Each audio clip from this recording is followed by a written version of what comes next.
Hey, happy Monday. It's Monday, right? Monday. My gosh, I'm starting to forget days. I'm with the amazing Lissette Hurtado. How you doing today? I'm great. How are you, Joe? I'm phenomenal. I'm phenomenal. I had a great weekend with the kids. Always happy to come back on Monday, energized. And today we're talking about a great topic. I think so many people here find a walkthrough and they're like, cool, what's that? So we're going to tell you today what it is, some of the things that you're going to want to do while you're there, some of the things not to expect, right? I think some people do expect. I want to make sure you don't expect those things. But Lizette, I'm going to let you kick it off. I'm going as a buyer. Well, maybe. I mean, do I go as a seller? Do I go as a buyer? How does it work?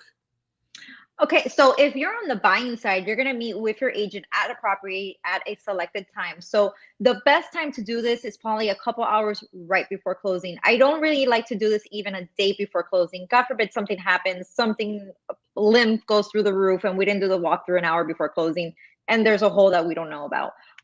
You want to go through the property and there's two lists I like to have in hand. One is my inspection report, and two, if there's a list for repairs, anything that needs to be addressed. And also, you want to make sure if you included any items in the purchase of the property, you want to make sure all these items are still there Beautiful. and that they're in working order. So you're not going to go ahead and do a whole full-blown inspection again, but you are going to check a few things.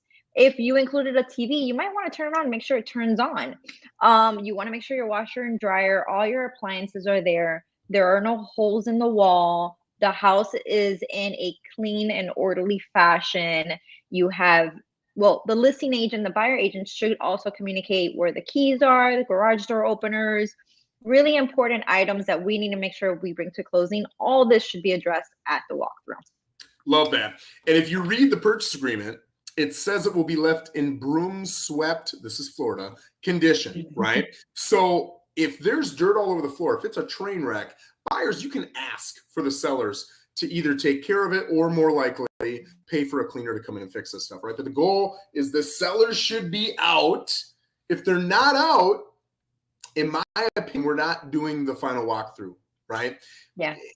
Because let's just say they've got one bed left. That's it. One bed. Everything else is out. It's clean. If I say we are good on the final walkthrough, go to closing, we sign, come back to the house, and there's a hole in the wall, and it was an accident. When the seller was moving out the bed frame, it went through the wall. It was an accident. They forgot to tell us. Now my buyers have to worry about it, and we have zero leverage. If we don't sign and we've got, things still being moved out and then we can check it afterwards, you've got a little bit of leverage. So the purpose is the home in the same condition as showing plus any repairs we asked for? That's kind of what you're looking for, right? I like to go through too, talking about lists, and I've got a list of things that I check. So anything that kicks out water, right? I'm checking sinks, tubs, showers, toilets. I want to make sure the fridge is working, the ice dispenser is working. If they've got a water dispenser, the water dispenser is working. I'll open it and stick my hands in and be like, yep, chili, okay, it looks good. I'll turn the stove tops on. Yep, gonna burn my hands, perfect. And I'll check everything I can. I'm looking over the windows, interior, exterior, to make sure there's no cracks. And all of this, because I've done it so many times, it probably takes me 3-4 minutes. It doesn't take any time at all. I'm looking for stains underneath the sink. I'm looking at the ceiling to see, do I see any wet spots or discoloration? Maybe they've had some sort of leak that's happened and we just didn't know about it, right? So that's really important to see. So all these different things I want to pay attention to make sure the buyer's getting the home that's in the same condition as when we put the offer in or better, plus any repairs or replacements. So I think that's important too. Lizette, what do you do when you show up, closing's at, let's say, noon, and you show up at 8 o'clock and the seller still has a good 2-3 hours at least of moving to do? You push back closing. You do not close on that property. I've been in that situation a few times, and it's unfortunate for both the buyer and the seller. And getting everything out of a house, it's a lot of work. But ideally, that all should be done the day before, not the day of closing. And I know sometimes it's inconvenience for a seller because they are moving into another property sometimes at the same time. But you know what? I tell them it might be a little bit additional expense, but you're going to have to get that truck a day earlier and get all your belongings into that truck and wrapped up. Just put a mattress, an air mattress on the floor to spend the night, grab your stuff, and the house needs to be empty by the time the buyer's agent's going to come in to do the walkthrough. So yeah, pushing back the closing.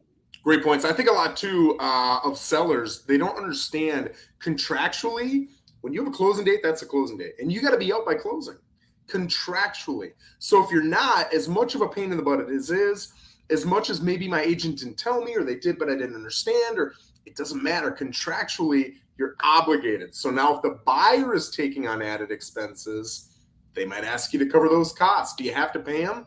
You don't necessarily have to pay them, but they also don't have to close tomorrow. And if you can't be out today, now you've got a little bit of an issue, right? So I think it's important just to know all that. Man, if you can just inform people up front, it gets rid of all of the emotional issues at closing, right? So I think that's a great point too. Two other things that I would say are wonderful things to do is I love to give closing gifts. Now I can give closing gifts at closing, but I like to give them at the house. Number one, because a lot of times they don't want to carry them around. They can just leave it right at the house. And number two, it's a little bit more personal and private at the house. Once we get to closing, you get the closer. They want you to shut up because I talk a lot. And they're like, Joe, shut up so I can get this paperwork done. I'm like, all right. So then, I want all the warm, fun stuff at the house there. And the second thing is I love to take photos.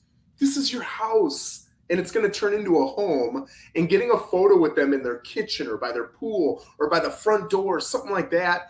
And then maybe 30 days later, sending it to them, or my gosh, getting it framed and sending it to them.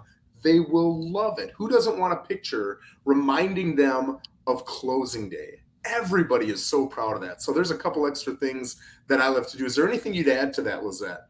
I think the only thing I would add, and this is going to be a tip for buyer's agent, get something in writing. Get your buyers to sign off and say you saw the property, it's in good condition, and you're ready to close. We all want to have great customers, but you never know if something's going to come back and bite you at the end of the transaction. And it'll be great if you made sure to get that in writing and know the property was in the order it should be and everything was in order to move forward and close. Great point. So I'm going to bring up two things that we don't do at closing because I hear it all the time, right? Number one, we don't move stuff in. I get a lot of buyers who show up and they're like, hey, I got 2 boxes and a TV. Can I throw them inside? No. You get the house when you've signed it closing, funding has happened, and then they're going to give you the keys, right? Until then, it's the seller's house. They don't want to have to worry about your stuff. They don't want to worry about somebody coming in and stealing it while they're at closing and now who's responsible. We don't want to worry about damage, or I had somebody do it the other day. The guys moving the truck were not informed by the seller that we had put these boxes in the garage. The sellers knew, but the movers took them. So now we had this whole debacle of, okay, we got to go back and find them. Which boxes is it? Got to get them sent back. And then we've got the pain and struggle of that. So do not leave stuff there. It's only a couple hours. Chill out, right? Second thing is getting the keys. And when I say getting the keys, it's really getting anything. The keys, the garage door openers, all that stuff.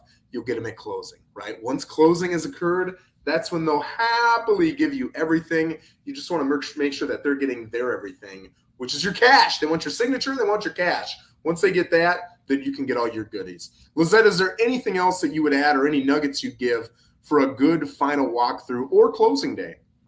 Just don't skip it. Don't skip the final walkthrough. It's so important. It's really important. If you're running tight on time, it just run to the house real quick. Have your agent there earlier if you can make it, if you're running late for closing, but show up and sign off on the property and make sure that what you're getting is what you saw the day you put that contract down. Great point. And I'll say too, we got so many people buying out of state, out of area, or, if somebody's sick, whatever, it doesn't really matter what the issue is. I'm still going to go as an agent. I'd already planned to go. It's already on my calendar. And if you can't make it, I'm going to FaceTime with you. If you can't FaceTime, I'm going to make a video for you. And then I'm going to send it to you and say, this is a video. It doesn't show you everything, but it shows you everything I could. Are you happy? So you get something. So I think that's a phenomenal point.